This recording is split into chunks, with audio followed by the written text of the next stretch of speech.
Coming up on Kevjet, the podcast. It is a panel of men. I would like to welcome you all. Let's welcome Lawrence, Ben, and Joel. We're going to talk about everything men. Getting the juices flowing here, Kev. I'm ready for this. You had one question and you just declined it first up. Yeah. That's right. I love you, man. Love you. We're highlighting the importance of International Men's Day. This is the big question. It's the big question. And I was going to save it to the end, but I think we should open with it. Straight into it. With a bang. Yeah, masculinity has been a big part of my journey, understanding who I am as a man, because I got that very wrong for a long time.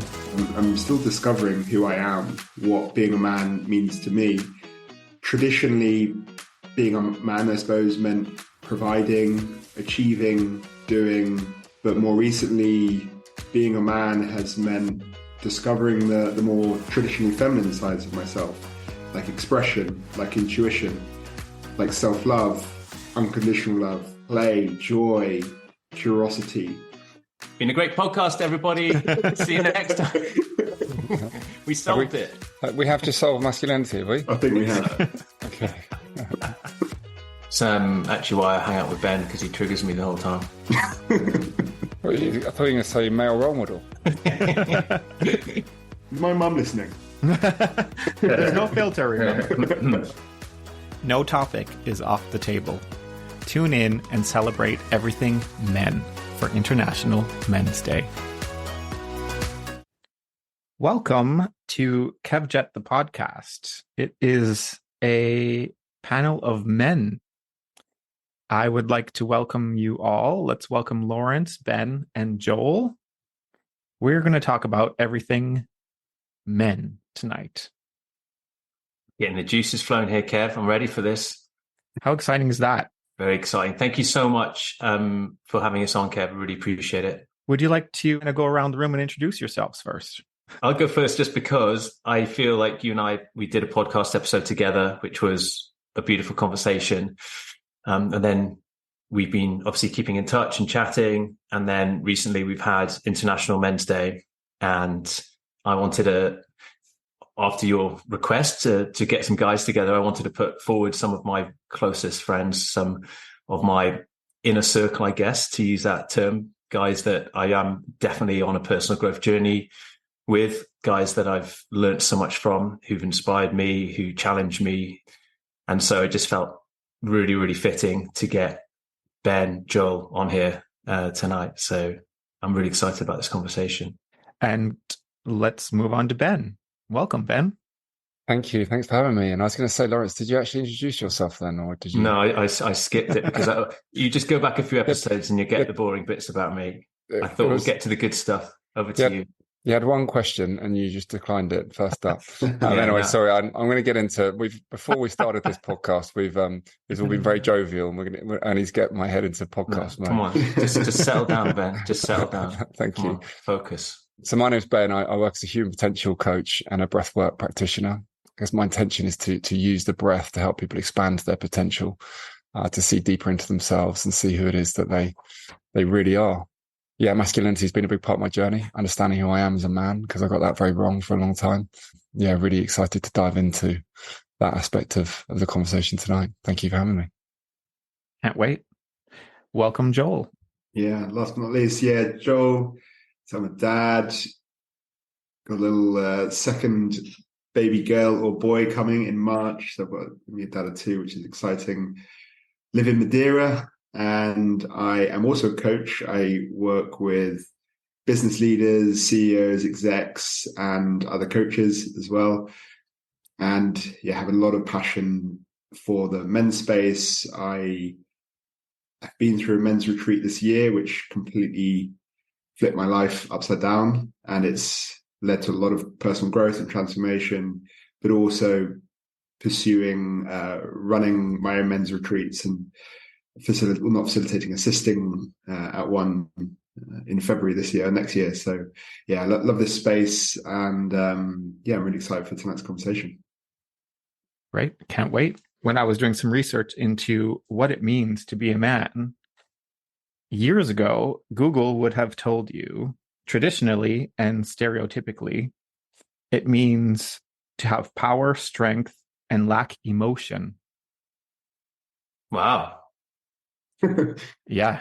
Wow. Today. How long ago did it say that, out of interest? So that came up in 99. Wow. 99. Yeah. Wow. Today, it says being a man means different things to different people, but it seems to those who identify as a man are optimistic about entering a new era where men can feel more comfortable about discussing their emotions and leaving behind some of the negative stereotypes of the past.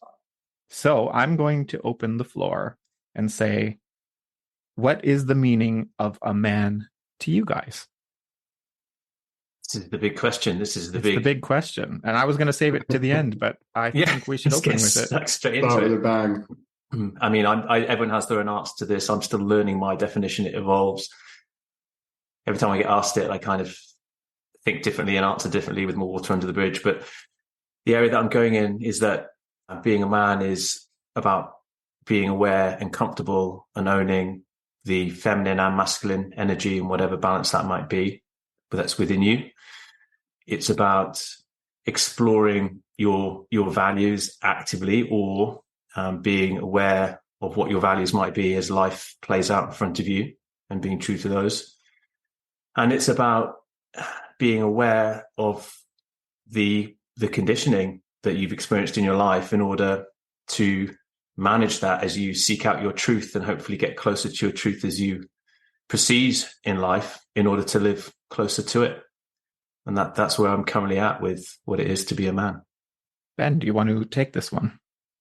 Yeah, it's always I could answer this differently every time. I don't think there is a set answer, and actually, so much of my work is about removing labels and ultimately letting everyone be who it is that they are at their heart. And in this world that we're living in, we're understanding that we've been through a period of telling men who they should be in what is ultimately, well, as recent as 99, as Google is telling us, very toxic ways. So for me, it's really about letting go of who men should be, what a man is, and for each individual to tap into the deepest truth of who they are and to express from that place, without labels, without shoulds, but just the truth of who you are as a human and as a man. Joel? Yeah, tough one to follow. I mean, I tend to agree in terms of the labels. I tend to try and veer away from labels. When we attach meaning to labels, so often we miss the nuance. And the nuance is where the beauty really is. But when we create meanings with labels, we miss all that. But I understand this is a podcast and I need to try and answer the questions. So I will kind of share what being a man means to me.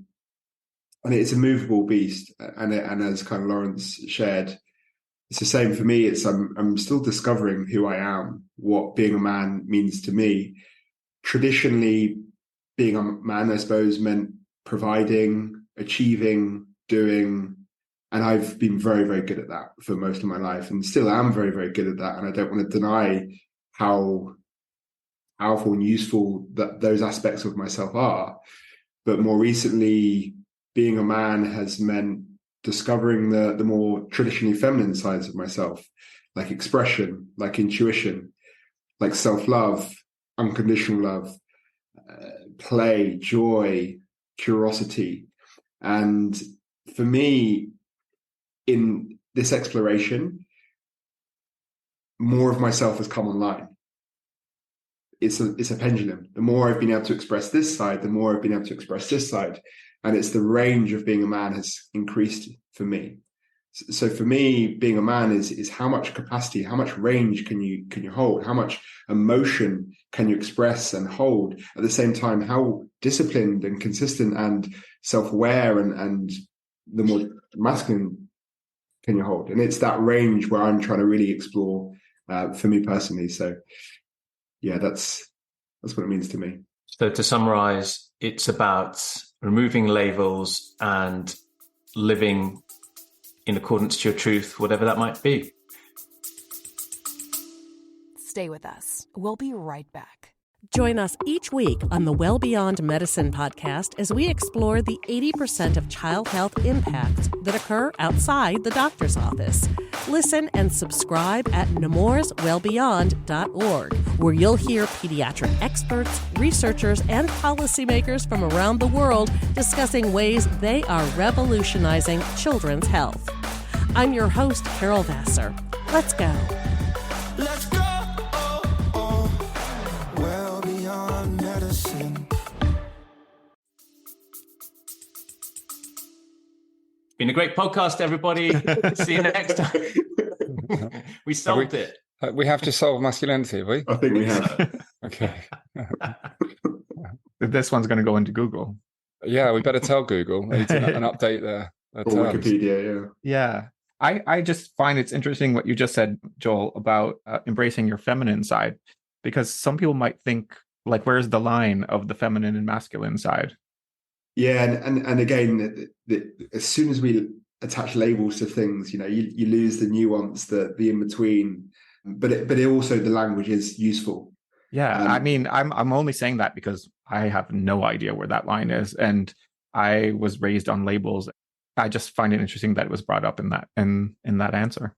Yeah, totally. It's, for me, a lot of this work and exploring the feminine and masculine has come through somatic and embodiment experiences where the labels, the language, the archetypes are useful ways to explore different archetypes or different energies. So, for example, the feminine energy, what does that feel like to you? How do you express that in you? And actually allowing yourself to explore different energies without well, no, you can't do this. This isn't how you're a man. You shouldn't do this. And for me, my experience of that has been through retreats and men's work. And that's what we do, is we explore these different types of energies that are alive with all of us. Sure. In my world, I'm in a same-sex relationship. I often get asked, which one of you is the female?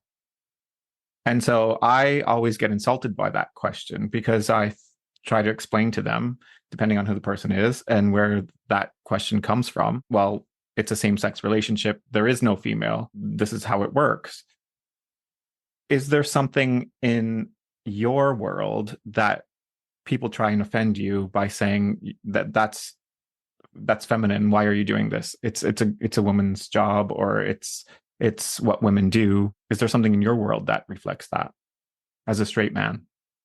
I definitely notice, and if I share about my emotions, if I'm expressing sort of sense of vulnerability, if I'm saying, I'm feeling a little sad right now, or I'm feeling a little low, or I'm feeling whatever it is, any perceived sort of negative emotion, and people are very quick to jump in and try to save me. It's not okay for men to feel this.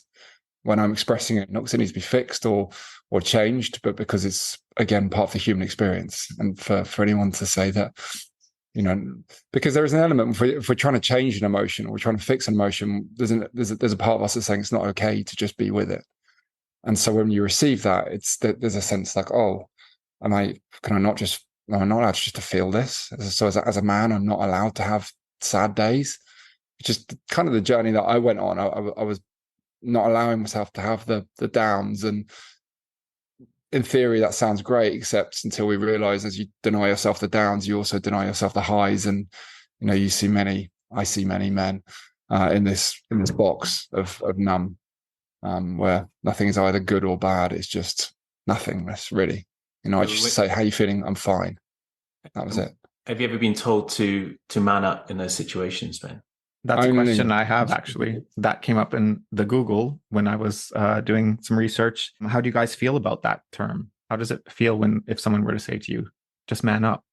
Kevin, when you were telling me about that situation with you and feeling, insulted, and those emotions that kind of cut with those kind of to me, that kind of comment, that kind of terminology has a similar effect, because it kind of almost denies you your truth of what you're feeling, and it kind of tries to push you into a different direction that isn't aligned with your truth. So it was the first thing that sprung to mind when you were talking, and then Ben started to talk in a similar way about his experiences. I was just going to say, it's interesting you jumped in there, Norris, because I was going to say I get told to man up about 3 times a day by Lawrence on average.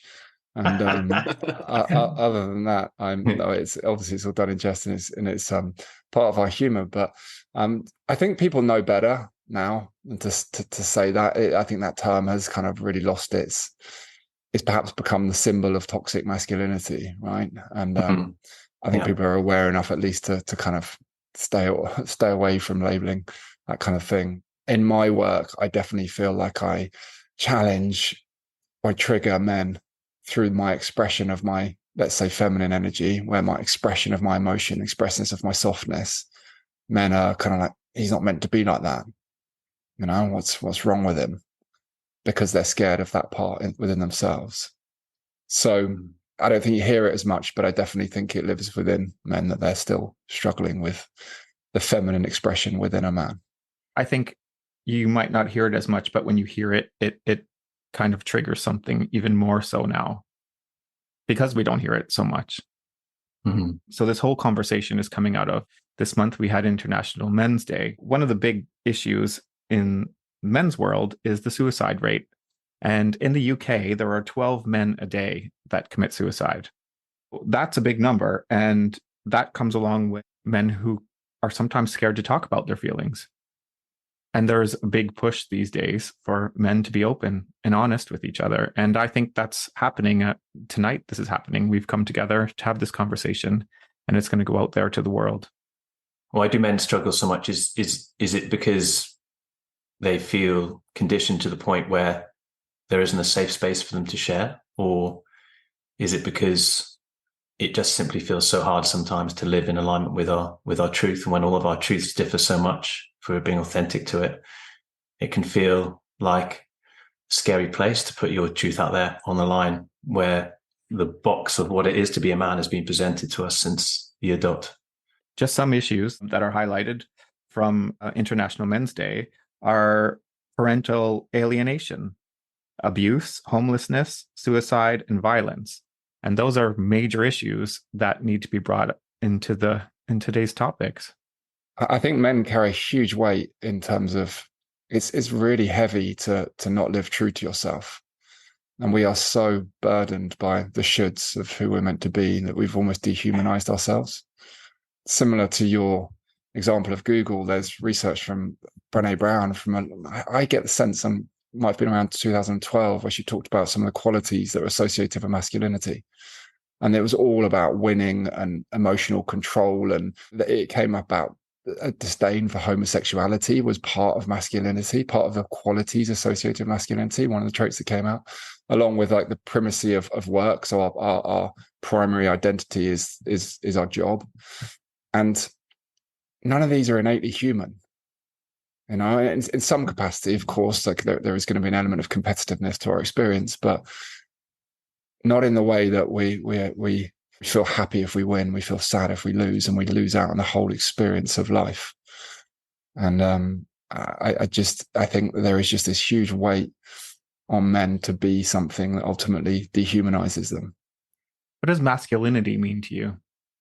For me, it's I don't know, it's a term, isn't it? But I'd say that, you know, I'd go back to this. We have the masculine energy, we have the feminine energy, and masculinity is a part of who I am as a man. I have the masculine energy that wants to lead, that wants to create safety, that wants to have a purposeful, like a meaningful existence, that wants to provide safety for people around them. And yeah, the masculine energy within me is that part of that, but that's not to deny there aren't other parts too. So I don't know, masculinity, I guess, is a term that we associate with men. I think that there's a differentiation between a conscious, like aware masculinity, and unaware, or conscious and unconscious. And I think what potentially has happened with the term masculinity is that we've taken the past, the sort of patriarchal society, taken that as the meaning of masculinity, but that's a very deeply unconscious masculinity or type of masculinity. And we've created this meaning of, you know, this masculinity potentially means competition and achieving and what have you. That's one part of the unconscious masculine.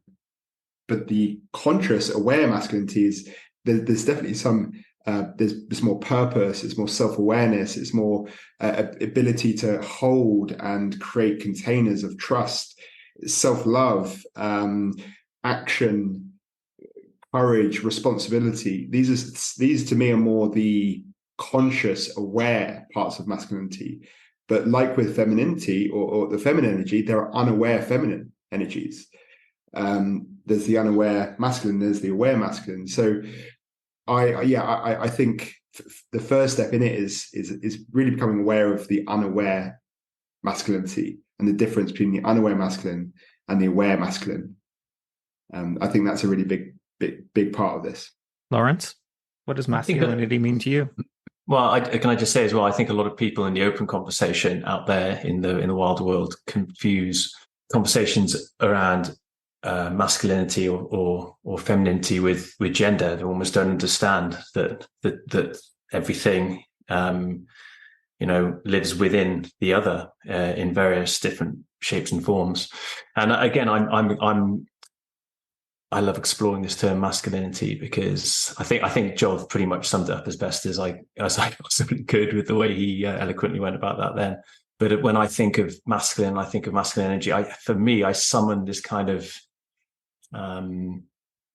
it's a real purposeful kindness that I'm trying to cultivate in my life when I think of masculinity. But then I also have that feminine energy, which is a more tender and a gentle kindness as well. And that's just my own personal way of identifying it in my mind so I can live out in those ways when I'm feeling that energy or there's a situation in front of me that requires a response from me. So yeah, it's a term to continue to explore, but I think Joel summed it up pretty well with his retort then. A question that came through today was, with gender roles constantly evolving and morphing, does the lines of chivalry get blurred in this modern day? And which I thought was a great question. This is one of the big ones, isn't it? This is one of the big questions. A lot of men have spoken over recent years about confusion around this. How to behave out in public. Would you think twice before opening a door for a woman now? Well, this is where my conditioning clashes with, my kind of evolving ideology, really, and what becomes patronizing or what's polite or what's outdated and what's modern. This is where we're all kind of trying to navigate it. But I think there's a dance between the context of the company that you're in and how they live and how they, at the end of the day, what would make them feel comfortable is something that I would consider in the context of the situation. But my ideology on this is evolving all the time and changing, and I'm having ideas about it now, which were very different to what I would have had 2 years ago, where I would have been very much like, I'm always opening the door, I'm always paying the bill, I'm always doing all these kind of things. And I'm not so sure anymore. I'm not so sure. Good question. Way to dodge the question, Lawrence. Lawrence. Did that sound like, I'm just thinking out loud here, because I just think these questions are so great because they're the crux of where the confusion lies, and they're the crux of why so many people get triggered and, behave in certain ways in everyday life. And I think it's because there is no clear cut answer a lot of the time. All the questions that came through, in fact, and there are lots, all came from women, which was really interesting. I'd love to answer this question because I think it matters to me. I want to open the door to but I don't want to open the door just to women. I want to open the door to women and men. For me, it's a beautiful thing to be able to offer. But just in the same way, if someone did it for me, I'm not going to say no. Like you go first, or it's beautiful. It's a gift for someone to be able to receive your gesture, and that's a gift. I think that is getting confusing now. As Lawrence said, it is. We don't want to be patronizing.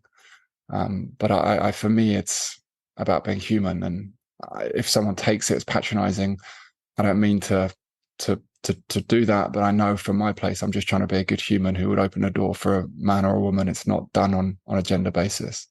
Mm-hmm. I think that comes back to knowing your truth and knowing your values and being like, okay, well, if this person finds it patronizing because that's their paradigm experience around this situation is going to be theirs, But my paradigm experience is that I just want to, offer kindness to whoever is with me, whoever's in front of me. And if that's your truth and you can own that, then that's another standpoint to look at as well. I think that's just all that matters. What I'm like is, where is it coming from? I would open the door for absolutely everybody. Maybe a more like real example or question: would you help someone down the stairs or would you help a woman down the stairs with a heavy bag? And again, I would, because that's in that moment it's coming from a place of want to help. I would help most people down the stairs, probably because I'm a little bit bigger than most and stronger than most. So I would just help, but it's coming from that place of kindness and compassion and love and wanting to help people out. And if it does, as Ben said, like if it does offend certain people, that's certainly not my intention. And I would listen, I would hear, I'd be open and willing to hear their perspective. But for me, it's like, where does it come from? Hang on a second. As a fitness professional, I have to jump in here, Joel, because if you're carrying someone shopping up or down the stairs, you're denying them the opportunity of improving their strength and fitness. You're taking that non-exercise activity thermogenesis away from them. And you're doing that for your own personal means and your personal goals. You've seen right through me there, haven't you? Selfish behavior. I think it's egotistical. You've seen right through me there. So let's move on to that. Let's talk about appearance. How important is appearance to you guys? I would say go on, Ben. No, I was just joking. I would say very. And I would say it's really important to me to feel great, and it's less about how others perceive me. It's just I love feeling attractive. I love feeling healthy. I love being in good shape, and it's a feeling. And there's this. We all have this hunter inside of us, this animalistic side of us, and when you are in good shape, that does come online. That does come online, and when you tap into that, it's a very, very powerful feeling. So for me, it's more of that feeling that I tap into, and that's why it's important to me, I suppose.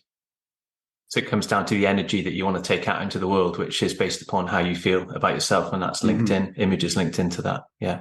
Yeah, let's care about appearance, I suppose. It's more about how I feel, and but there's definitely connotations or links between appearance and how you feel.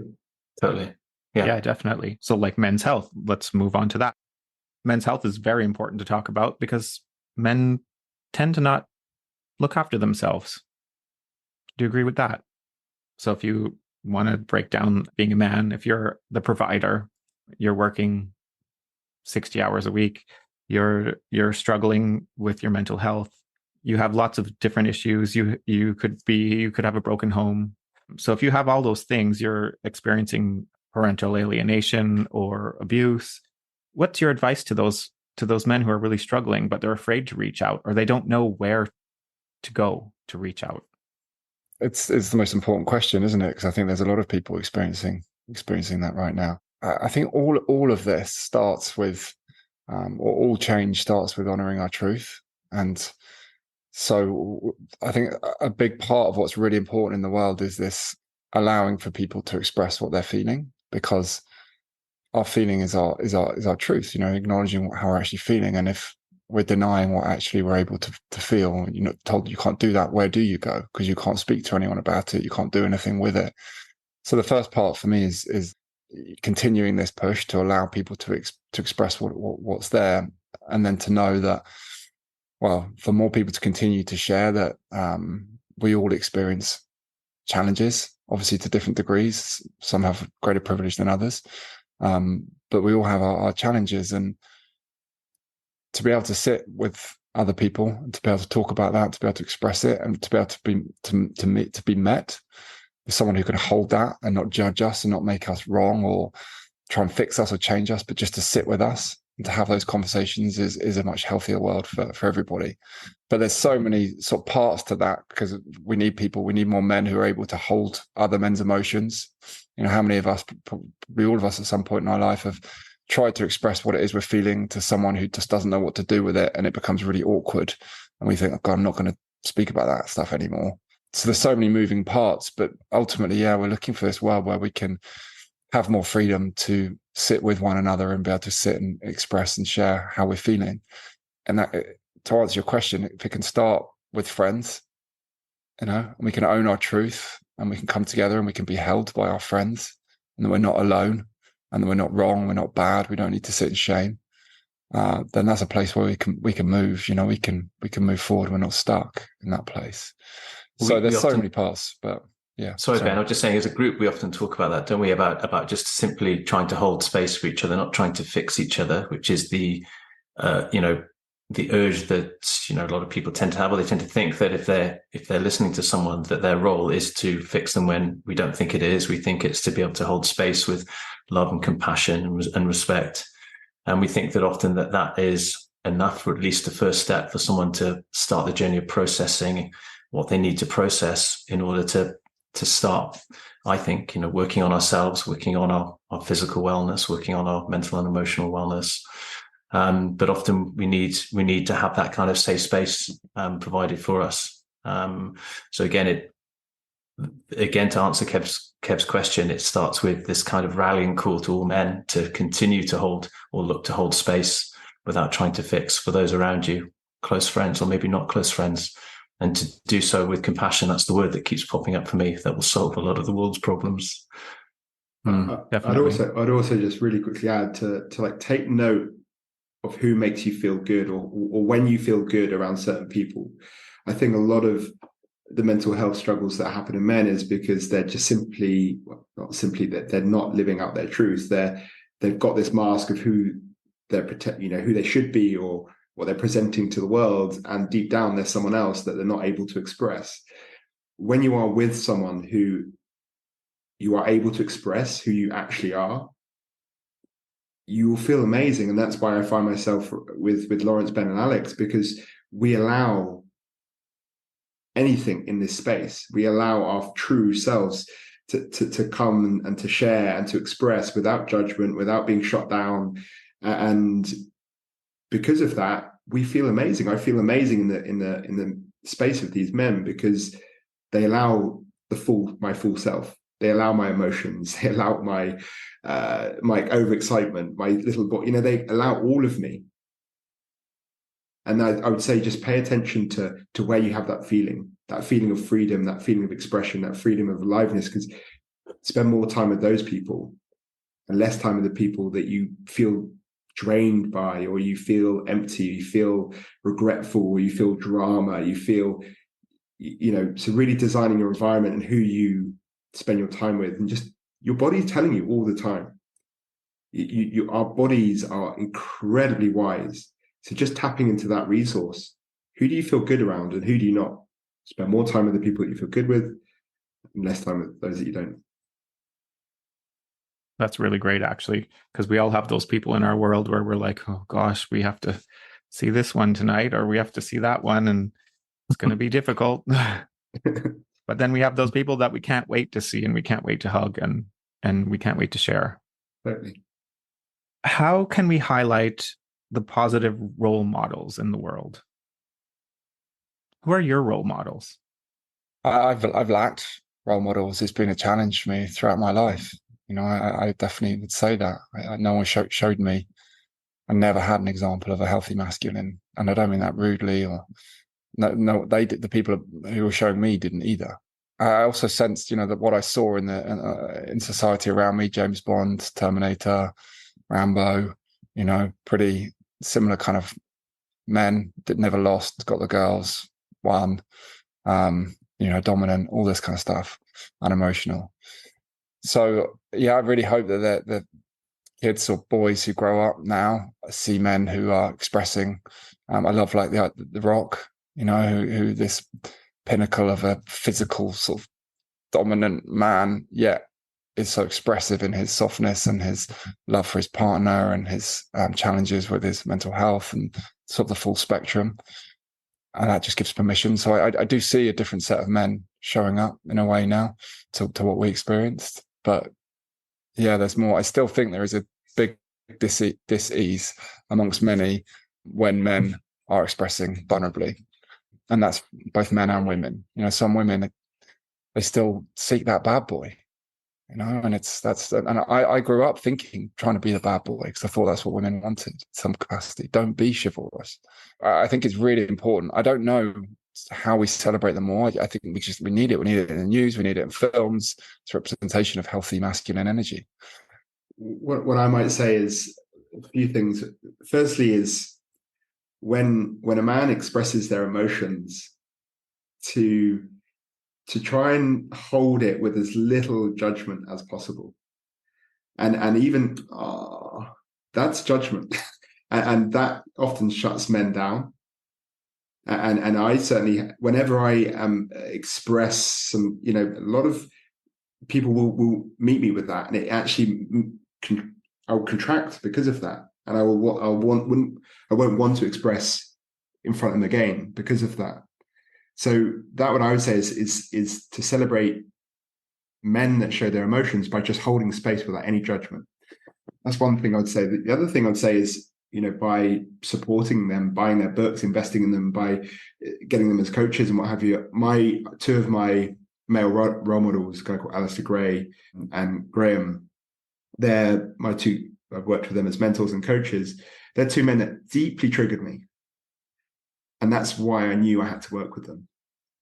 They really challenged me because they were soft, expressive. It's almost like, how can these people have so much love? Now, I remember saying this to my mind. I was like, well, that's why I need to be around them. I need to go towards this. So it's perhaps less who you find it easy to be around, and more, who are the men that you actually trigger and you find yourself challenged by. Go towards those men. Listen to those men. Invest in them. Buy their books. Get them as coaches or what have you. And that's how you celebrate them. They're more successful. They have a bigger reach. It's empowering. It's empowering, yeah. It's actually why I hang out with Ben, because he triggers me the whole time. I thought you were going to say male role model. Well, I'm going to put that spin on it now. Yeah, Ben's my role model. And I have to say, like, all jokes aside, my close friends are my role models. And again, I think I've veered away from mainstream role models as I've become a little bit more independent in my thinking, hopefully, as I've drifted a bit more away from the conditioning of my early years and so on. But I really think that the role models I have now are people I know privately, for sure. And that's where I've experienced the most great growth. That's where I've been challenged the most, as I said at the start. And that's where I've been shown the path to grow as an individual. And that's where I've found myself getting closer and closer to my truth. But I guess the big question is there, how do we replicate that in the mainstream? But we're getting closer, as Ben's spoken about. Yeah. That's right. I love you, man. Love you. How do we promote positive expressions of masculinity to the world? For me, it's about embracing the full aspect, the full spectrum of who we are as a human, taking out almost this aspect of, I'm a man, so I need to display these traits. It's, who are you as a human, first and foremost? I love the concept of the archetypes. I love Carl Jung said within every man is a warrior. Part of us that is determined, focused, gets it done. A magician that is creative, that's open to growth, that can create magic. The lover that is sensual, experiences the sensuality, the nurture, the love, the feeling of life. And it's only when we step into those aspects, those full spectrum of who we are, that we become our king. The part of us that can be all of who we need to be. So I love just giving yourself permission to know that within you is that full spectrum of a man, and not to label, many in this Western society, many of us get stuck in the label of a warrior and thinking we can't be soft, we can't be creative, because that's not what the warrior does. And actually the full expression is to know all of that exists. And do you find, Ben, that sometimes you wake up thinking about this earlier and you're like, oh, who am I today? Because your energy shifted and it's maybe gone towards the lover or the magician, or maybe it's constantly shifting, constantly evolving. And the trick is to have that awareness, to be, again, that word truth, to know your truth on the day and to live by it, and to take that energy out into the world. That's the tough bit. That's the hard bit. Yeah. I think just to answer really quickly for me, and there's many ways I could take this, but I think one thing is just to celebrate each other. So much competition within men, and it's natural, right? It's actually within us. It's our hunter-gatherer part of us that competes survival. I certainly experienced it when I went to this men's retreat. You walk in, you're sizing everyone up. Your subconscious is going, oh, he's this, he's that. He won't be a threat. This won't be a threat. And it's just noticing that and getting rid of it all, and instead just doing the opposite, celebrating each other. I don't think men celebrate each other enough. Women are great at it. My wife, her friends are amazing at it. Men, on the other hand, it's the opposite. I suppose it's a form of endearment, like taking the mick out of each other. But there's space for celebrating, and again, that's why I'm so grateful to be in this little mastermind with Alex, Ben, and Lawrence, is that we celebrate each other all the time.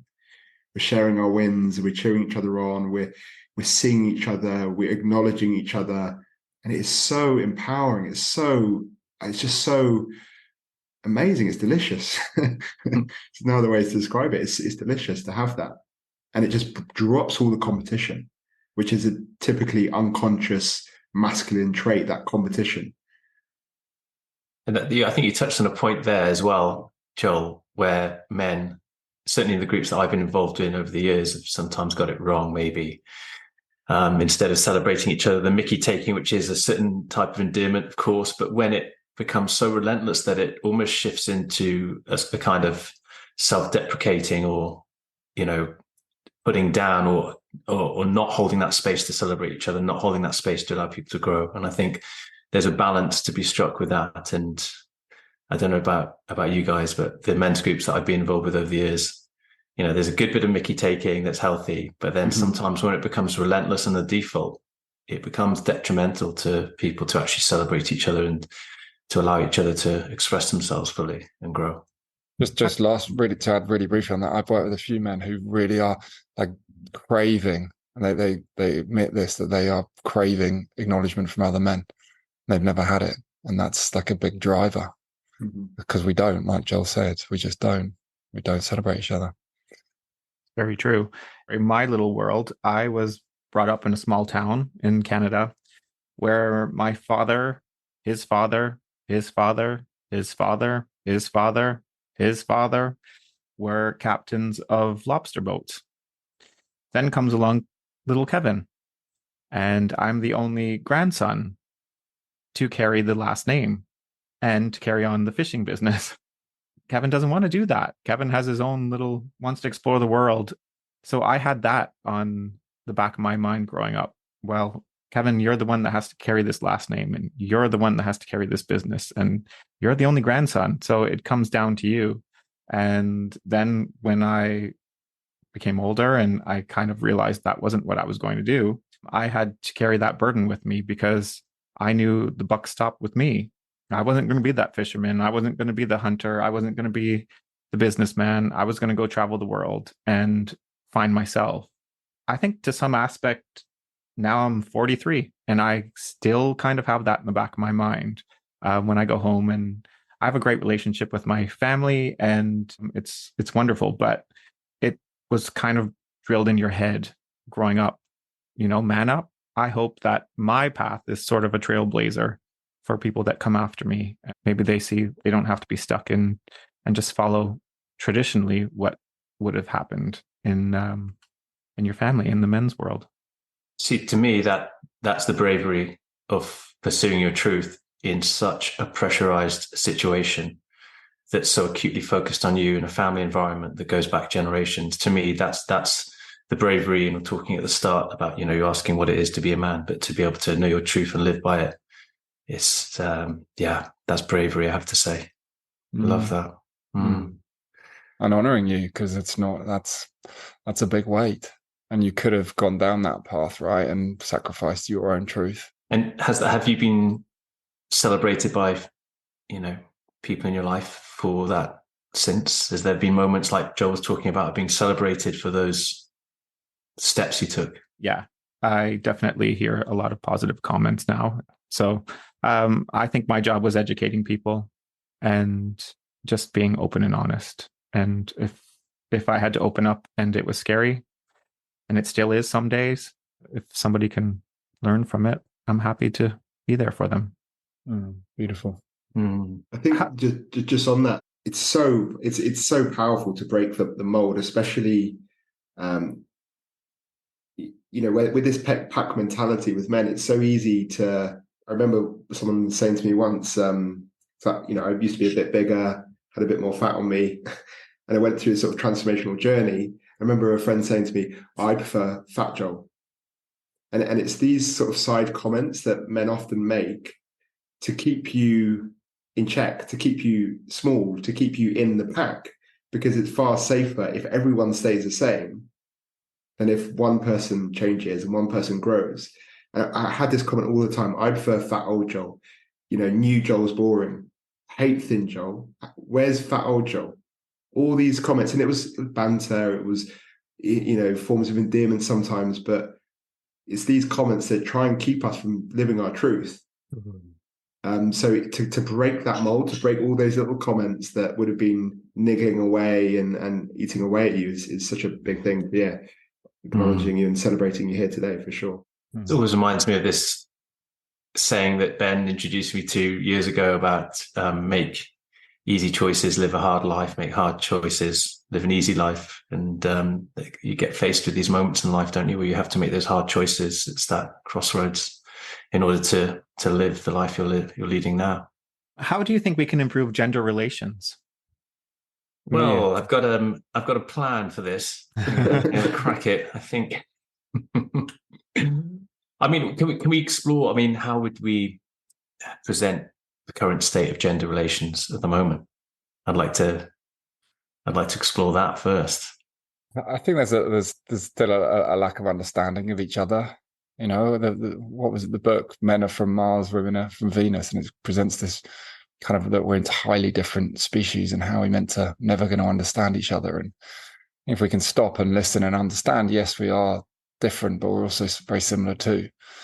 Understand each other, then that facilitates the space for more compassion for one another. And suddenly we might not necessarily make the same choices or be, the same people, but we can understand why we both behave in the way that we do. And the masculine energy and the feminine energy are driven by different values. And not right or wrong. It's not one is right and the other is wrong, but we have our differences. And when we can understand each other better, it facilitates more space for deeper compassion, and from compassion we stay connected. Just thinking of that word polarity then as well, when you were talking about the differences and the need in many ways for that polarity and to embrace it. And when we see each other, when we see each other's differences and we hold that with compassion, and we see that it's that polarity that creates the whole. We need all aspects to the spectrum. Yeah, I must admit, I feel very disconnected from the world where I live in little island Madeira. So don't necessarily know the state of gender relations, but what comes up for me is Tatnik Hand's similar, most recent book around kind of how we save the planet, how we save the earth. And you'd expect, wash up your dishes or, don't eat so much food or things like that. And it's all about working on yourself, loving yourself, healing yourself. That the whole book is about healing yourself. And I think this is true here. It's like when we work on ourselves, when we heal ourselves, when we heal our own wounds, it's less about projecting and telling people off. We have, as Ben said, it's that more compassion. One of my coaches and mentors, Alistair Gray, is all about love, living from love and asking that question, what would love do? And when we come from that place, we see no separation. We see no he, she, they, gender. We just see another human that is us. It's a mirror of us. There's no disconnection. So I think it just comes back to us, like healing ourselves, working on ourselves, and just making it a goal to come from love, to live from love, to have that compassion for ourselves and then for others. And I'm saying this like I'm an expert. Of course, this is a work in progress for me, and it is for everyone. But I think Tatnik Hand's book is a reminder that it starts with us. we can catch ourselves projecting and judging, can't we? Those are the words. And if we do that, I love what you've said there about what we'd love to. It's like, I'm projecting here, I'm judging here. What would love do in this situation brings you back to that. I'm going to use that. And that's why everything is an opportunity for growth. Again, I'm saying this and it's reminding me, anyone who annoys you, thank that. This isn't a moment for growth. This is a moment to gain deeper understanding of where your hurts are, so it's less about this confrontation. It's more about opportunity. And really that's where the growth is. Like, right, let's lean into this because there's something in this for me. I'm grateful for this moment of confrontation because there's a blind spot in me. There's something in me that I need to bring awareness to, or there's something in me that I need to love or bring compassion to. Let's lean into this. That's great. I love that. I have a friend who says, I don't care if you're a man, you're a woman, you're a goat, you're a dog, just don't be an asshole. And I love that as well. I use that one. But what would love do? I'm definitely going to use that. just on that really quickly, humor has such a big place in all of this, doesn't it?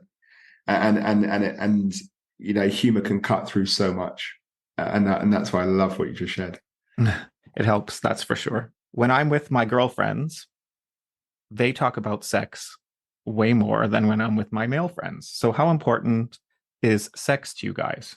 Is my mum listening? There's no filter, remember.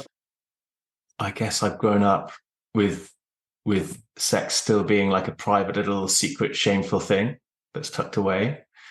And I suppose that my sexual energy, which I'm learning now, is my right to own and to, it powers not just my sex life, but it powers a lot of, areas of my life, actually, if I harness it in a healthy way. I'm learning to sort of explore it in a very different way.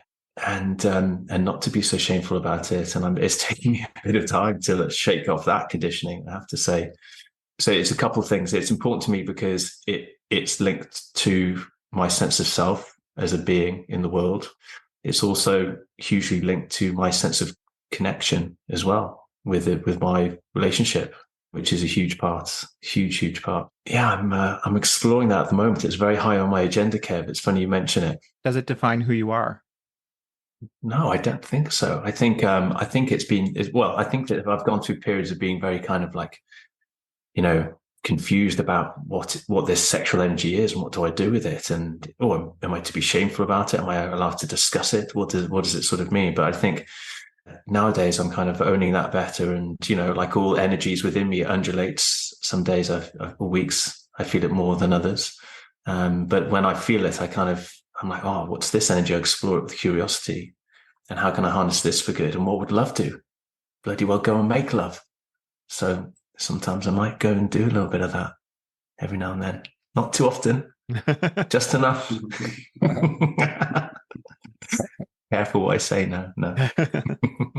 Is it something that you guys talk about amongst friends? Are you open about it? I think to a degree, yeah. I'd say perhaps women are a bit more sensual around it and a bit more curious around it.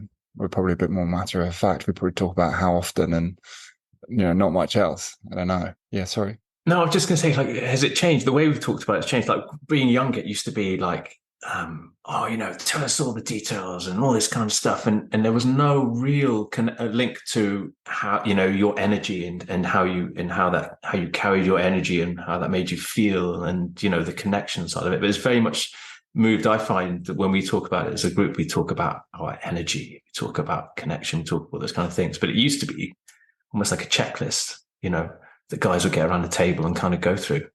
But certainly, I don't know if it's my age or if it's exploring this journey that we're all on, but certainly don't think or talk about it like that anymore. But previous decades, certainly. I think there's an element of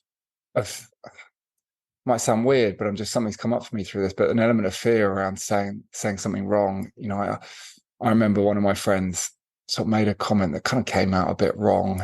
He sort of said something like he touched it or something like that. I touched it. People saying like, what happened? I touched it. And he got the mickey taken out of him for years after, because it just sounded so, did you touch it? But that would be a common question we'd ask him, because it sounded sort of pathetic almost.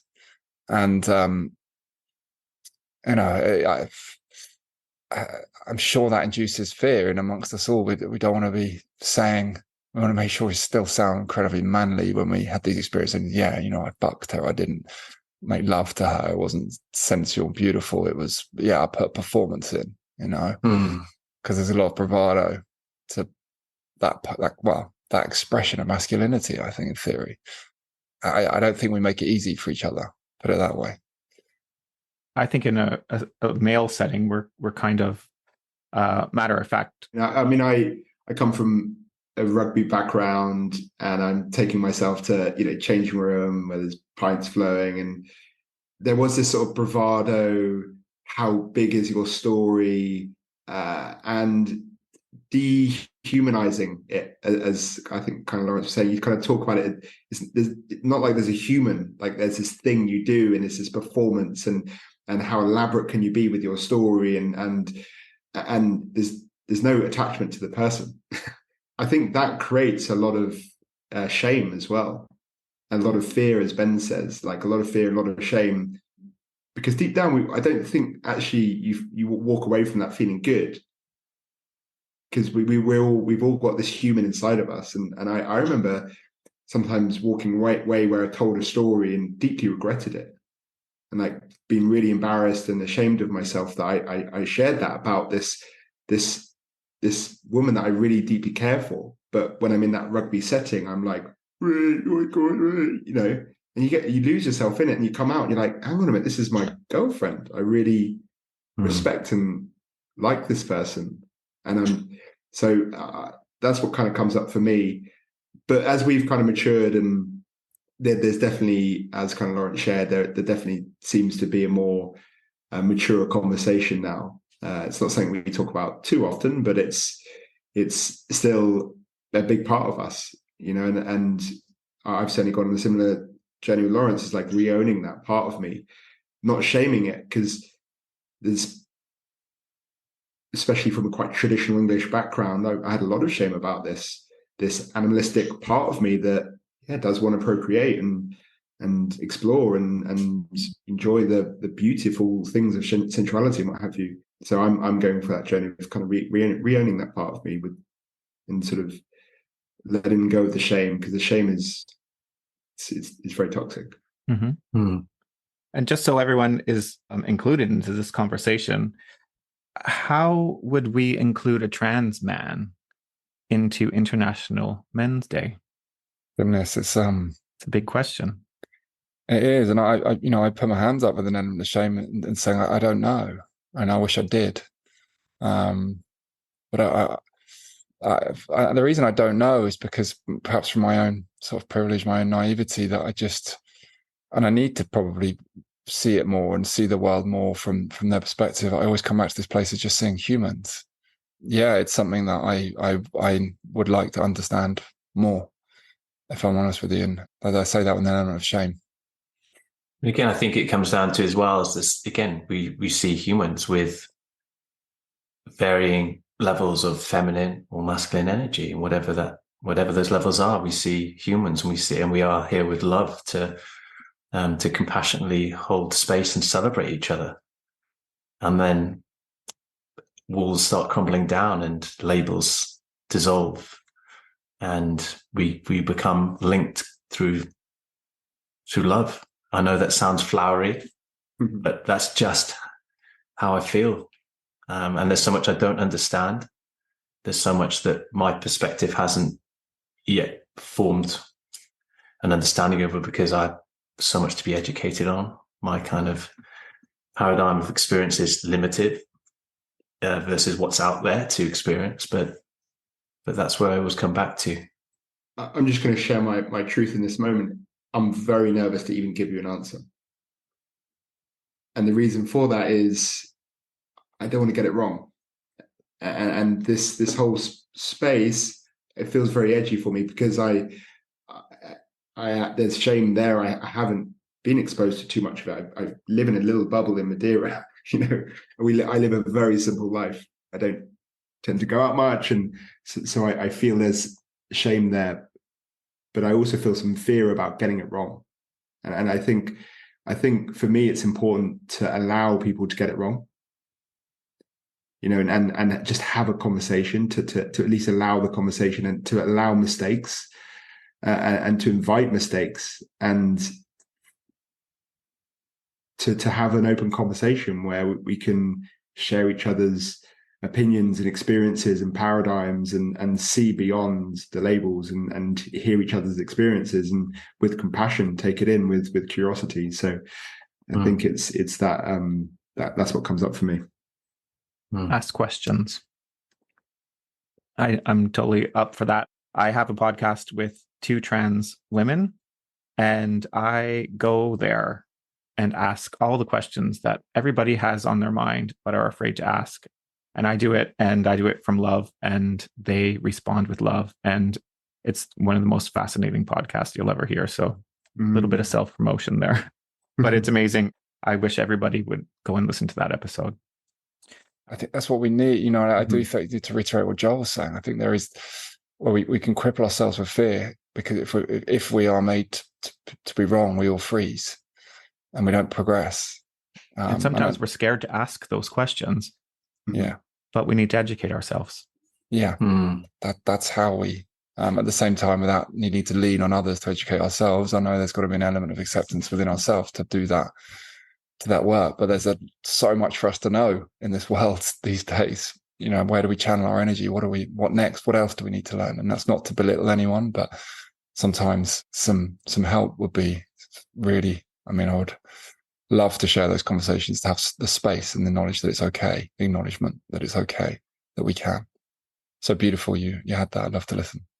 For sure. Thank you. I'm just going to leave us with the challenges and why it's important to celebrate International Men's Day. And it's, again, men have a suicide rate that's 3 times higher than women. 1 in 3 men are victims of domestic abuse. Men on average die 4 to 5 years before women. Men are nearly twice as likely to suffer from lung cancer, and they're twice likely to suffer from heart disease. And those are just some issues that are highlighted from International Men's Day. And those are all very good reasons why people need to support each other and have open conversations and have a group like you guys do, and just be open and love one another, and don't be assholes. And don't be a goat. Exactly. So thanks, guys. I really appreciate your time, and conversations were really great tonight, and I can't wait to share them. Thank you, Kev. Thank you so much again for holding the space and for, it's kind of leading the charge with having these conversations and getting them out there and helping us to challenging ourselves and helping us all to learn and grow along the way. I really appreciate it. So thank you. I appreciate your time. Yeah, thanks, guys. Thank you. I really appreciate it. Thank you.